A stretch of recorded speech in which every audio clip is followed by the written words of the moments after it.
Coach Lance here with CFSJ's Inside the Box. Whether you have tight times or tight spaces, we've got you covered.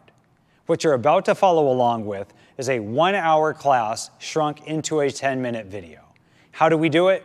We create pause points, we write out equipment lists, and we give you substitution options to where there is zero thought on your part.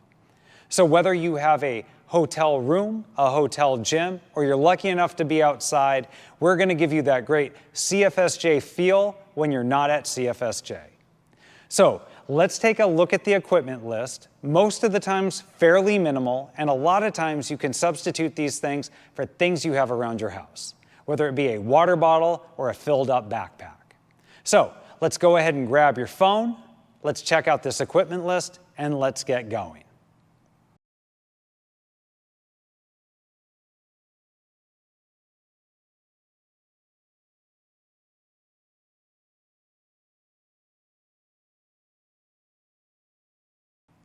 Every class, we're going to start off with 2 minutes of cardio. Now, if you're lucky enough to have a bike or a rower or a treadmill or the outside, let's go ahead and do 2 minutes of rowing or jogging or biking. If you don't have that, then let's start off with some jumping jacks, some step back burpees, some double unders, or some other method of your choice that you can do in the tight space that you're in. If you need a suggestion, let's go ahead and do step back burpees. The thing I love most about step back burpees is they hit everything at once. So instead of making this a dynamic, we're going to make this a very slow, grindy kind of movement, stepping back, engaging that plank on the way forward, driving those hips open, getting that nice hinge and that hamstring stretch, and working the plank and the push-up. By the time you've done about 15 of these, everything is ready.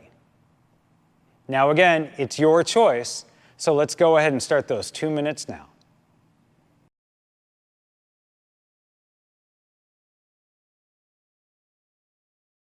With that cardio movement out of the way, let's go ahead and get into our dynamic warm-up.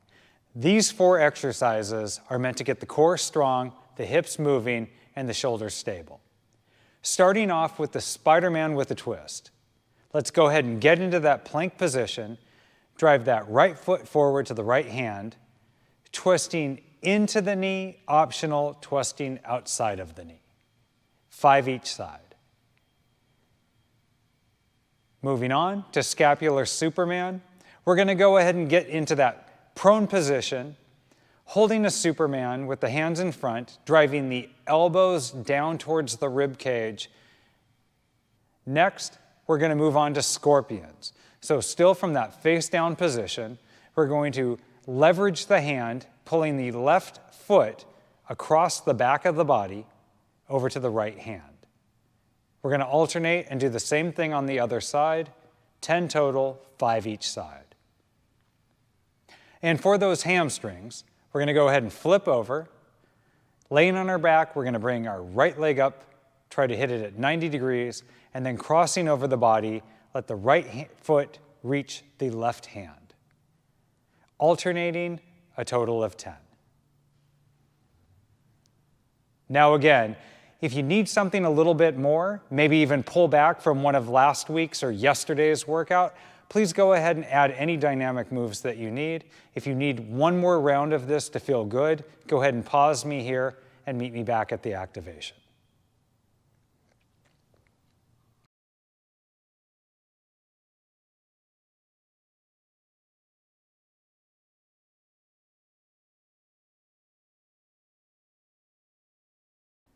In today's activation, we have 2 rounds of 3 different exercises meant to open up the hips and activate the core. Starting off, we're going to begin with a half hollow hold. Let's watch Coach Devin. This looks very reminiscent of what we used to call crunches. Holding, making sure that the back is flat against the ground, lifting the chest, reaching towards the shin, feeling that tight ab contraction. You're going to hold this for 30 seconds. If this is a little too easy, go ahead and extend it into a full hollow, but make sure that your back is flat against the ground before you do so. And lastly, we've got 10 alternating Supermans. Flip over to that prone position, pull the chest and the thighs off the ground, but what we're going to do is instead of pulling both legs at once, we're going to pull the right leg and the left arm. Go ahead and alternate, 5 each side. Now, as always, 2 rounds of this. If you need a little bit more, go ahead and rewind. If you want to follow along with Devin, again, rewind. Otherwise, pause and meet me here at the strength.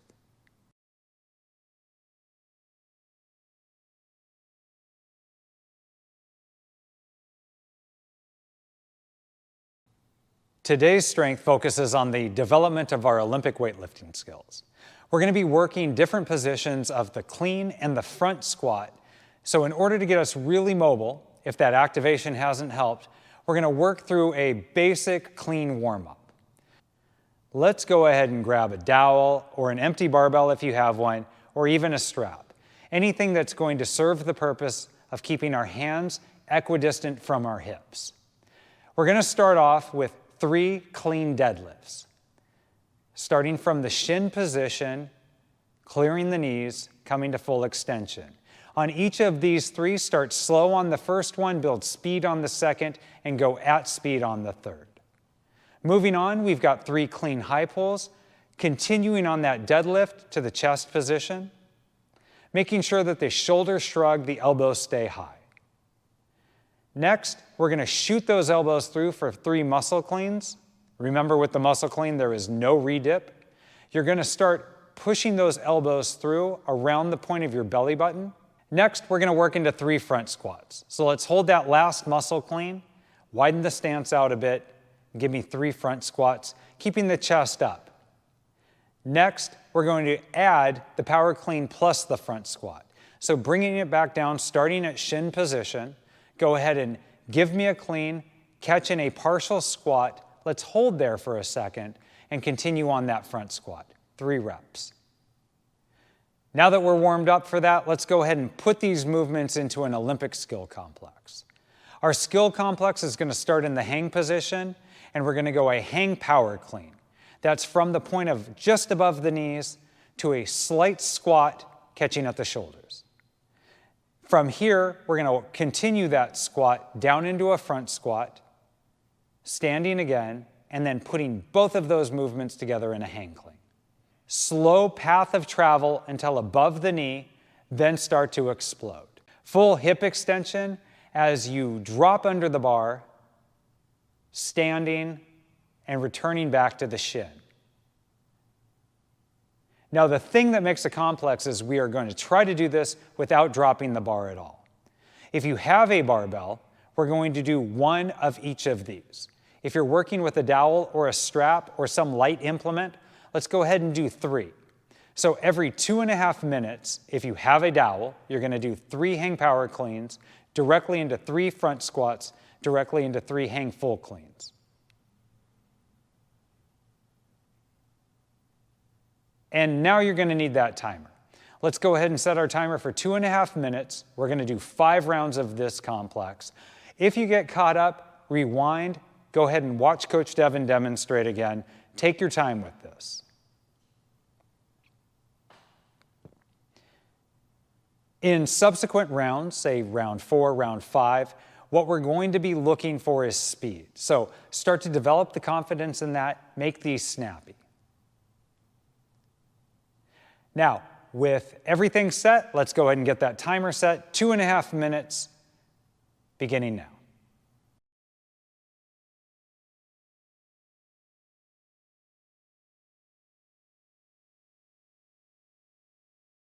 Now let's talk about that Metcon. Today's workout, front runner, is a 3-round for time. The idea of this is you're going to have to pace yourself. We're starting off with a 400-meter row, coming back, finishing up with 12 renegade rows, no push-up on these, and 15 box jumps. They should have called this wobbly legs, because when you get off those 15 box jumps, the first 20 meters of your next run are going to feel like you're on the deck of a really shaky ship. The idea behind this is finding a pace that keeps your rounds consistent, trying to make sure that you're not breaking any of these movements any more than you have to. Now, the box jumps are going to be difficult unto themselves, and sometimes gravity has more intention over your workout than you do. So pace yourself on this, but you know you can keep grinding along on the 400 meter and the renegade rows. Let's take a moment to watch Coach Devin demonstrate both of our movements today. In the renegade row, you're going to start off with a plank, holding the plank, resisting the urge to twist the hips, and you're going to drive the elbow back to the rib. Similar to a bent row, but of course staying in a plank position. A lot of times in a renegade row, there'll be a push-up, but there is no push-up today. Don't rush these. Don't turn the plank into a noodle, and don't turn the hips into a hula hoop. Let's go ahead and stay stable during this. In the 15 box jumps, pretty simple, jump on a box. Now, what if we don't have a box? Then what we're going to do is either a vertical jump or a box jump. As long as your knees and ankles and hips can take it, let's go ahead and find a target somewhere between 6 and 12 inches above their highest reach, and we're going to try to hit that target with each one of these 15 jumps. If you want to add a little something to it, go ahead and put your hands out in front of your knees, jump up and hit your hands to your knees. These tuck jumps can be a lot more devastating than even the box jumps could, but at least there's no risk of hitting your shin.